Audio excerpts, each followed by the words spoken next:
Dr. Wecht, how do you react to today's news that the former medical examiner of New York City now says that it much more likely was a murder than a suicide? Well, I had talked with Dr. Michael Baden, former chief medical examiner of New York City, who is an old, longtime friend and a highly respected colleague. And I also then received from Mark Epstein, the brother of the decedent Jeffrey Epstein, a copy of the autopsy report. I had commented on this case many times, quite extensively, following the autopsy back on August 10 and the release of the information in the subsequent days. I concur with Dr. Baden from a forensic pathological standpoint. 3 fractures involving the hyoid bone and the horns of the thyroid cartilage, the Adam's apple. Those are the uppermost prongs on the sides, called the cornua or horns. To have 3 fractures as well as hemorrhages in the surrounding soft tissues within the neck and the deep furrow, all of that presents a picture which is not seen in a suicidal hanging. Now, those who choose to be skeptics about this are going to say that it really still is circumstantial. There is no new solid proof that it was most likely or was a murder. Well, my response to that is this. First of all, these people, and I'm glad you used the word circumstantial because I'm turning that conspiratorial theorist, conspiracy theorist, always used in a pejorative, denigrating, dismissive fashion by people. I'm turning the coin over and calling these people the circumstantial theorists. Let us look at the circumstances. Let us look at Jeffrey Epstein going into jail, being placed in a cell with a former cop who is charged with 4, and I understand from somebody who was involved in the case, there should have been 5 murders, placing him in the cell. Then you have the incident on July 23rd in which Jeffrey Epstein was found injured, and I'm told directly that he complained and said that he had been attacked by his cellmate, although the jail people and subsequently there too have tried to portray it as an attempted suicide. It was not. So then you have him placed on suicide watch, and that then is removed. Then you have the removal of Epstein to a cell now with another cellmate. So now this guy on suicide watch, you put him back into a cell with somebody else, and then let's talk with continue with our circumstantial theorist.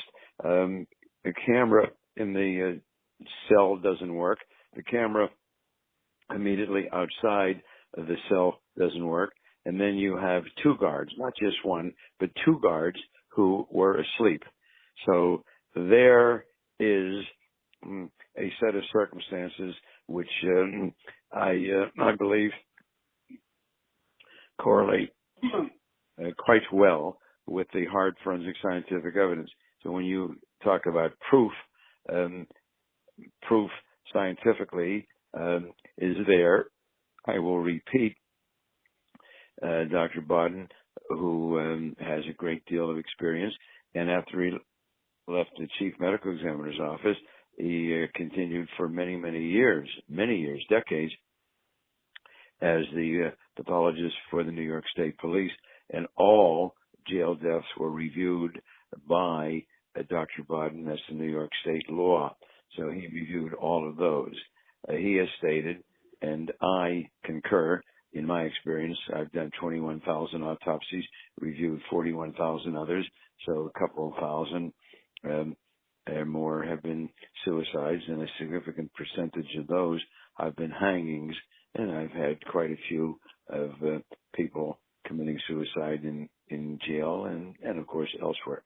And so I'll speak for myself that I have never experienced a case in which you have these 3 fractures in a suicidal hanging. These fractures strongly indicate and are highly corroborative of a ligature strangulation. That kind of pressure on the neck by a ligature, which left a deep furrow in Epstein's neck. How would you explain then the current medical examiner's opposite findings? Well, the one thing to begin with, it should be noted, and this is a matter of indisputable fact, the chief medical examiner never saw Epstein's body. She was not there when the autopsy was performed. I believe it was Sunday, August 10th. She was not there at all. The medical examiner who did the autopsy, another forensic pathologist, a woman on the staff, she signed the manner of death out as pending. Cause of death, the cause of death, asphyxiation in some fashion, but the manner of death, it was left as pending. Coroners and medical examiners have 5 choices on manner of death: natural, accident, suicide, homicide, and undetermined or pending. She signed it out as pending. As to why Dr. Barbara Sampson, the chief medical examiner, in the ensuing week, a few days later, decided to change it to homicide, I do not know. You have to ask her. Another comment people are making, defending or either self-appointed or whatever, her action, saying that, and then again attacking, criticizing people like me and Dr. Baden. Why do we jump to conclusions? Let's wait for the report. Well, let me turn that coin over. Wait for the report. Fine. I'm all in favor of waiting for the reports. Where are they? The FBI, the Federal Prison Board, the U.S. Attorney General, the medical examiner's office, and so on. Where are these reports? Goes back about 81 days to August 10th at the present time. Where are those reports? And if the reports are significant, then why did she not wait to get the report? She did not have the reports in 3-4 days when she changed the manner of death. That's for certain. And we don't know what they have found and what their interviews have revealed regarding how come the cameras weren't working. Why did you put somebody else in the cell of a prisoner like this? And remember, you're not talking about some little one jail cell in East Podunkville, West Overshoe, in some distant state. You're talking about the federal prison in Manhattan, which had housed John Gotti, recently El Chapo. You're talking about a high-level federal prison, which knows how to handle top level, notorious, whatever, controversial, famous, infamous prisoners. They know or should have known what they were doing. Those are the circumstances. Those are the facts. I don't know what else to tell you. Dr. Wecht, considering all this and considering the, let's say, at least very unusual circumstances surrounding his death, is this enough legally for prosecutors, authorities to reopen the case, at least reopen the investigation? Well, of course, it is enough for them to reopen the investigation. Is that likely to occur? No. You know, I've been dealing with consultations that relate to governmental agencies all over the country and some in other countries for the past 55 years of my practice.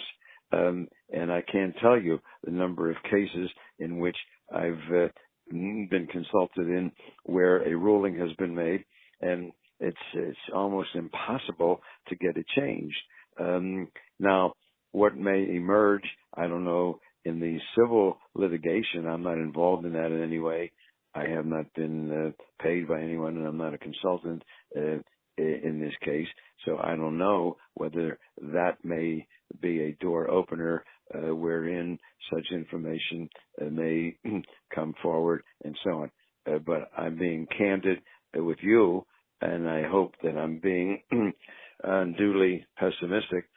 got to be realistic with myself and with others. Do I believe this is going to be changed by the medical examiner's office? No, I do not believe that it is going to be changed. For whatever reasons, Dr. Sampson made that ruling, and I won't reiterate what I've said about her non-presence, her non-physical involvement in any way, and the change that she made in the manner of death in a matter of 3-4 days. Where did she get information? In light of that, whatever the reasons were, those reasons remain in place. Whoever, whatever, they remain in place. Is she likely to reopen this? No. I do not believe so. And so, that's it. This is not the first time.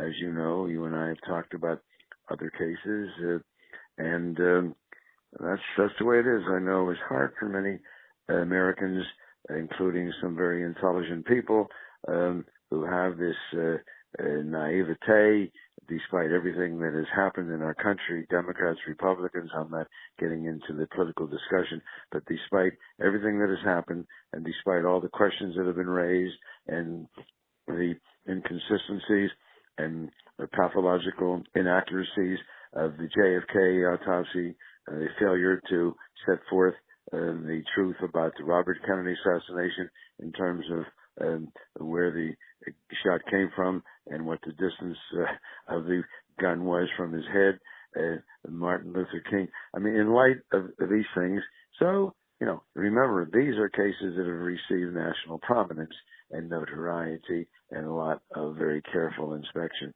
Can you just imagine what goes on around the country where people don't have money, don't have power, don't have prestige, don't have fame, don't have groups that for whatever reason undertake an investigation and so on. That this happens all the time. You've got cases like Jeffrey Epstein being found hanged in a jail cell, occurring, I'm sure, every week in America. And you want to hear something astounding? In many of these cases, perhaps in most, in fact, in the cases that occur like that are not in major metropolitan medical examiner systems, where they're handled by the local coroners and so on, they may not even do an autopsy. They do not even do an autopsy. It's a suicide. And that's one more important area to mention to you, very important, and this is highly suspicious also. Jeffrey Epstein found hanging. You report that case immediately to the medical examiner, and the medical examiner, forensic scientific investigator, goes there to the scene, collects physical trace evidence, does testing for DNA. They look for hairs and fibers and prints and so on and so forth. That was not done. Jeffrey Epstein was cut down from this rope around his neck. The rope was cut. Jeffrey Epstein's body was moved, and no such investigation was conducted at that time in that cell to look for those kinds of pieces of potential physical evidence. That's what a good criminalist does, and that's what scene investigation is all about. That was not done in this case. They violated the basic rules of how a body found under suspicious circumstances is to be handled. That was not done. So keep that in mind too, for your listeners when they contemplate this case and say, "Oh my, are people just theorizing and conjecturing and engaging in conspiracy talk?" Well, just throw this into the pot along with your broken cameras and overworked sleepy guards and a cellmate for somebody of this notoriety and suicide watch that is withdrawn. Just keep all of that in mind. Dr. Wecht, I could already hear some of the arguments being brought forward contrary to your conclusions, or Dr. Baden's conclusions, that same arguments they've used in JFK, RFK, other cases like that, that too many people would have to have been involved to put in a fix, and too many people could not keep that secret. They've used that same argument in JFK and other cases. Do you see that same argument? No, that's a specious. No, that is a specious argument. It isn't as if everybody gets together and conspires, sitting around like the mafia did at that big meeting in New York, Upper New York State, Appalachia, a couple or so decades ago. No. You just, you have things done by somebody of a specific, limited nature. No, it doesn't take that many people. Let's say you put somebody into the jail cell. You don't have to tell them why you're doing it. You just, it's a paper transfer. The camera is broken. How did it get broken? No, it's not some grand conspiracy with people sitting down and working everything out in great detail. Sure, if you look at it that way, then you say, oh my God, how could all of this remain silent? And then another rebuttal argument to that is, once you're involved in this kind of a situation, you're talking about serious crimes. So who's going to step forward? And another matter, another component of this case with Epstein is, and he was such a horrible person, and the things that he did were so monstrous. I want to make that clear, that it's very hard to even try to ignite the least bit of interest, let alone any sympathy and empathy, let alone enough passionate feelings to work this out. I bet you that 90 out of 100 Americans, if you stopped them on the streets in your city or any other place in America and ask them about Jeffrey Epstein, suicide, homicide, I would be willing to wager that 90 people out of 100 would say, I don't give a damn. It doesn't bother me at all. And maybe even stronger language would be voiced. I don't give a damn how he died. I'm just glad that the SOB is dead. But the business said, how do you keep people quiet? It's not hard at all to keep people quiet in Jeffrey Epstein. The rulings have been made, and you can't put the medical examiner against the wall with a gun to her head. So how are you going to get it reopened? Where's the pressure? Where's the problem in keeping this silent? No, I don't buy that argument at all. I know you don't want to make a direct statement about this, but it would appear to me that the medical examiner would be a key in this, and that, she's ignoring what's staring her in the face, and the big question is, why? Well, I agree with you. That's a big question, but I would be engaging in conjecture, and I can't do that. Let me make it clear. Dr. Barbara Sampson is a very, very experienced, highly competent forensic pathologist. Nobody is challenging her competence or her experience or administrative ability, not at all. But the facts speak for themselves. She did not come in on that Sunday. She never saw the body. The person who did the autopsy signed it out as pending. Why she changed it, you'd have to ask her. I'm not going to make any assertions or allegations, not because I'm fearful or I am worried about defamation or I'm hesitant about contradicting or expressing an opinion different from a prominent forensic pathology colleague. But I don't know. It's a puzzle. It's a darn big puzzle. And you raised a very good question. But I can't tell you. One thing we do know, and I've said it now 3-4 times, that when she made that change, she obviously did not have final reports. You can bet in 3-4 days, the authorities, the FBI and the Attorney General and the prison board and everybody else did not have a chance to interrogate all the prisoners, all the guards, all the administrative people at that prison to find out where they were, who had keys, who moved around here and there.